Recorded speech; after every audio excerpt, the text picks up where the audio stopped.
I know. My reactions video never really did come out, did I? I had so much to say about that last race that I have finally come to terms with what happened and with what I think went wrong, with what I think went right, which I don't really want to say because it might be very controversial. And yes, I always love a little bit of controversy on my channel, but hello, this is probably a little bit too much. Therefore, I'm not really going to say much about the race, but I will be sharing my reaction at the end of the video and what I kind of thought about it. In the meantime, are you guys ready to see my comparison of my Formula One predictions that I filmed on 2020 during the winter break with how the drivers and constructors actually ended? So if I would be doing this with shots, which, you know, is kind of like my specialty, I always like to shot every single time I get a prediction wrong. You've probably seen that on my Instagram lives. This time I am not going to do it, but I am going to comment a little bit on the drivers that I think are necessary commenting about, especially driver number 1, because I got a lot of hate for that. Was I right? Was I wrong? Who knows? You're gonna have to keep on watching this video to find out. If you guys want to see my 2021 predictions video before the season started, you can click on the link right here in which the video appears. I never know which side it is. Anyway, either way, I will be telling you my predictions and how the drivers actually ended, as well as constructors. So we're gonna start with number 20. I had said Nikita Mazepin, and well, it would have been really complicated for somebody to be wrong on this precise prediction. I got it right. On number 19th, I actually gave Mick Schumacher a bit more credit. I didn't know Haas was going to be this bad with their car this season, and I didn't know Williams was going to be this good. So on 19th, I had actually given it to Nicolas Latifi, who managed to score 7 points during the season. Quite a surprise. I might be wrong and he might have scored slightly more, but at least 7 points he did. Kudos to you, my friend, my fellow Canadian. But number 19th was actually for the Kaiser's son, Mick. By the way, did you guys hear that Mick Schumacher is actually reserve driver for Ferrari on 2022? And there are huge rumors about Lewis Hamilton retiring from Formula One next season. For me, this is just like, this happens every season, so I don't really know if I should believe it or not. But I have this crazy theory, which it's my opinion, my theory. I do want to emphasize that. This is the way I think. Some of you might agree, some of you might not. But if he does retire, I kind of think that Valtteri Bottas is going back to Mercedes, or Nick de Vries is taking that place. Because Nick de Vries is actually Mercedes' reserve driver for 2022. So if Nick stays there, everything remains the same on the whole grid. But if Valtteri Bottas does end up going back to Mercedes, then I think Mick Schumacher is gonna go to Alfa Romeo and we're gonna have a new driver on Haas. Number 18. I had actually put Mick Schumacher right here, but it was actually Giovinazzi, the one that took the place. We're gonna miss the Italian Jesus so much. It's gonna be so hard for me to talk about Alfa Romeo and Formula One without seeing Antonio in it. He's just so good. I feel he just needed a better car to actually prove himself. But we all know this does tend to happen a bit more than often in Formula One. 17th place, I had given it to Antonio Giovinazzi, and it was actually for Nicolas Latifi. Can you actually believe Latifi ended on top of Giovinazzi? Well, Williams did amazingly this season, and I'm so happy for them.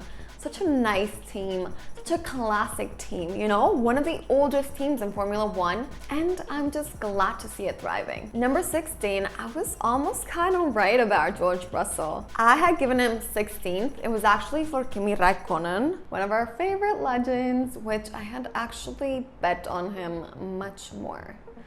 I had put him much higher, but oh well, c'est la vie, am I right? How do you say c'est la vie? You know, it's life in Finnish. If anybody knows, please comment down below because I would love to know. And that's definitely gonna be my new motto in life. Instead of saying c'est la vie, I'm gonna say, well, however you say it in Finnish, in honor of Kimi Räikkönen. In 15th place, I had given it to Esteban Ocon. I know, I'm a terrible person. I always give him low scores, and he always manages to surprise me. But it was actually indeed Mr. Saturday that got the real 15th place. And I'm so happy to see him going to Mercedes next season and showing us what he's actually capable of. Future world champion in the making? I think so. 14th place, I had actually given it to Kimi Räikkönen, but the true winner of this place is Yuki Tsunoda. Rookie Yuki, but not spooky. Does that kind of rhyme in a way that makes it sound like he's actually good? I don't know. Sometimes I just don't know what to say, and crazy things come out of my mouth. I had given the 13th place to legendary Fernando Alonso. He did manage to surprise us, getting a much higher place than 13th, but I just didn't see Alpine being that good this season. And Fernando Alonso did manage to surprise us, especially since I have always said that he's here only to show his, well, engineering skills and to better the car for Alpine. He is going to be replaced, in my opinion, by Oscar Piastri once the time for Fernando Alonso comes to retire. But in the meantime, Oscar Piastri will be Alpine's reserve driver for 2022. The real 13th place was for Lance Stroll. We had actually said that Aston Martin was just being so bad. But if you look at it, the Aston Martin guys didn't finish that low in positions. I mean, at least not compared to what I thought they would finish on, or to what the season beginning showed us where they might finish at. 12th place, I had given it to Lance Stroll because he is a driver that has managed to improve so much since he joined Formula One, but it was actually his teammate Sebastian Vettel, the one that ended up in 12th place. Not bad. And I gave such a high ranking to Rookie Yuki. I'm never gonna get over this joke. But it was actually Esteban Ocon. As I said, he always manages to surprise me. Oh wow. Bravo le français, hein? That means bravo the French. 10th place, as I mentioned in my predictions video, I gave it to Pierre Gasly because I didn't know where to put him. To be honest, I would have put him higher, and he did end up one position higher than I gave him. But the real 10th place was for Fernando Alonso. 9th place, I underestimated one of my two favorite drivers, and I gave it to Carlos Sainz. To be honest, it's always so tough to get adjusted to a new team, and he managed to surprise us all. If I could actually give a most valuable player or MVP this season, it would definitely be to Carlos Sainz. I mean, let's forget about Max Verstappen, to be honest. He's always been an MVP. He just never really had the car to compete with Mercedes. But the real MVP this season was definitely the Spaniard Carlos Sainz. He managed to perform. Everybody called him a seat warmer. I don't really think Ferrari will be giving up his position anytime soon, at least not if he continues like that. And in a press conference, Carlos actually said that if he had a Mercedes or Red Bull car, he would actually manage to beat both Max and Lewis. Bold assumption, but who knows? Maybe he's right. The real 9th place was for Pierre Gasly. 8th place, I had given it to Pierre's best friend and Carlos's teammate, Charles Leclerc. Thank God he managed to end up a little bit higher, but in reality, it was the Australian Daniel Ricciardo who ended up on 8th. He was probably the driver who struggled the most to adjust to the new McLaren car. And well, McLaren has been doing a few adjustments to have Daniel fit into the car. Basically, they've been molding Daniel's car for him, something he has constantly struggled team after leaving Red Bull, since Red Bull does tend to build the car around the first driver, which he once was until his bestie Max Verstappen joined the team. Moving on. 7th place, I was so surprised by Lando Norris, and I actually gave him this place, thinking it was a high position, especially compared to how he ended up last season, but it was actually Charles Leclerc, the one who managed to score 7th place. 6th place, it was Mr. Lando Norris, and I am so happy for him. During a big part of the season, he managed to stay on the top 3. Imagine Landito, baby, actually ending in the 3rd final place in driver standings. I would be so happy. And he eventually will. I mean, I don't doubt that he will make McLaren a world champion again. But in 6th place, I had my hopes really high for Daniel Ricciardo, and that's who I had put on 6th. My hopes were even higher for the next driver, I'm gonna say. I put in 5th place Sebastian Vettel. You know, after seeing how strong Racing Point was in 2020, I was like, world champion, legendary, so much experience, great car. Obviously, Sebastian Vettel has everything it takes to finish in 5th place. That didn't happen, but we did get a high position for Carlos Sainz. This has actually been his highest standing in his whole Formula One career, and I'm just so happy seeing how every single season he just keeps on growing more and more. I had never really seen world champion material in him, but he might prove me wrong, like he's proven everybody else. Now, the top 4 places, I'm not gonna say they were boring or predictable, but I am gonna say I got them right. 4th place, I had placed my paisano Checo Perez, and cha-ching! Correct. 3rd place, I had given it to Valtteri Bottas, and sadly but truly, I hope he really relished and enjoyed this, because unless he goes back to Mercedes, I don't really think he'll ever end that high again. So I'm really happy it was him and not Checo that got the 3rd place, because Checo can always get the 3rd place next year. Am I right? He might even surprise us and get the 2nd. 2nd place, I gave it to the 7 times world champion Lewis Hamilton. And the 1st place, I gave it to my other favorite driver, Max Verstappen. I remember when I filmed the video, people just gave me so much hate for saying Max was going to win. You can go to the video and look for the comments, but you're not gonna find anything, because I'm a firm believer that I don't want negativity in my life. Therefore, I shouldn't be tolerating or seeing negative comments, and I deleted them all. But people called me all sorts of names for saying Max was gonna win. To all those haters, he won. Victory is sweet, my friends. Anyway, for constructors, I'm gonna go much quicker, because, I mean, honestly, who really cares that much about constructors? I did get half of the grid correct, so let's get to it. 10th place, I gave it to Haas, and it was Haas. 9th place, I had actually given it to Williams. Who knew that there was gonna be such a glow up? But it was actually Alfa Romeo that won 9th place. The one that won 9th place. I was so tongue twisting. 8th place, I had given it to Alfa Romeo, but it was actually Williams. Kudos, Wills. 7th place, I gave it to Alfa Tauri, but it was actually Aston Martin. Another team that who thought was gonna be so good this season. I am so mean to put my favorite team in such a low position, but 6th place, I gave it to Ferrari. After judging 2020's car, I was like, there's no way they're gonna end up higher, and they did. The real 6th place was Alfa Tauri. 5th place, I gave it to Alpine, and it was Alpine. 4th place, I gave it to McLaren, and it was McLaren. I'm so good at this. Should actually bet money on constructors. Once again, judging on Racing Point's 2020 amazing season, which was actually a pink Mercedes, I gave it to Aston Martin, and it was actually Ferrari. I was so happy.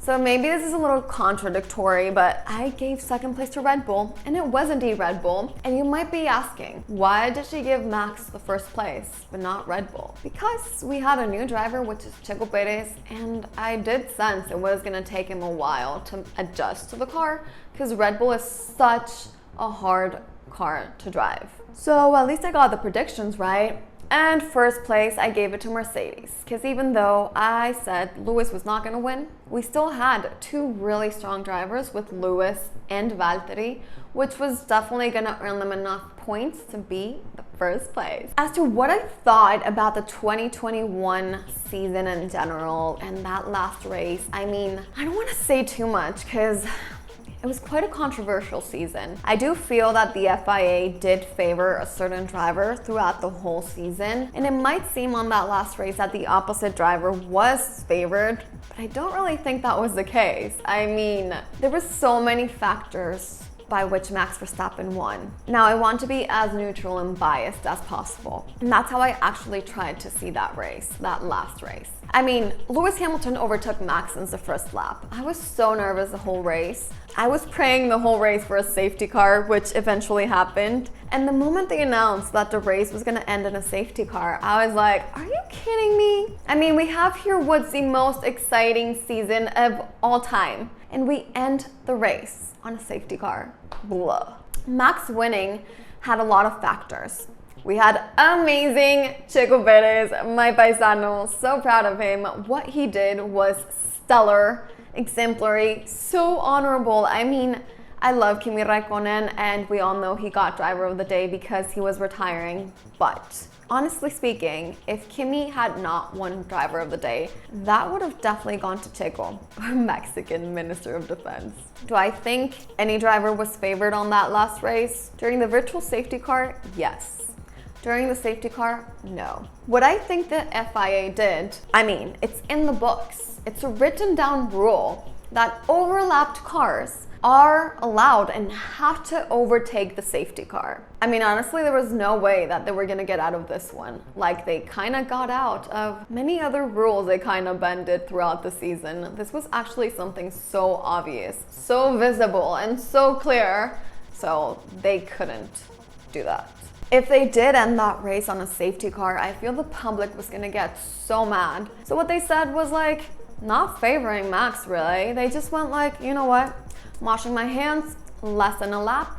It's not my fault who wins or loses. And that's what they did. I mean, Max got a safety car, Max got Checo, Max got Nicolas Latifi's crash. Max has said it so many times that big part of his victory is because of luck. And I absolutely agree. I feel it's so strange that Lewis and Toto are mad that the overlapped cars were allowed to overtake, because that's like a written down rule. They should be seeing this as a competitor's perspective, not as a personal perspective. I don't really understand why they took it so personally. Why? Because the FIA was for once not really favoring them?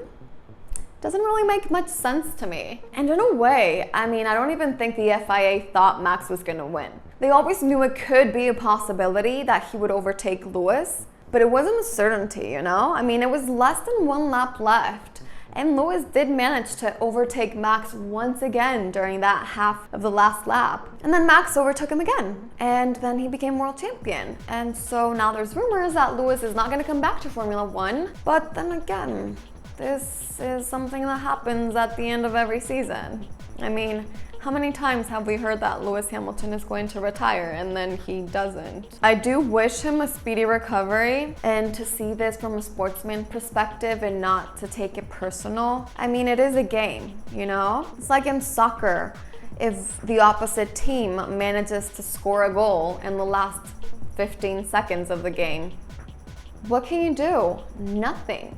But it was fair and square, you know? So I would love to see Lewis Hamilton back next season, but only time will tell. I don't really think he's retiring, but only time will tell. So what about you guys? Did you get any predictions correct? If you did, comment down below. I would love to know who you got right, who you got wrong, and don't miss my 2022 predictions video coming soon, since I am still planning them.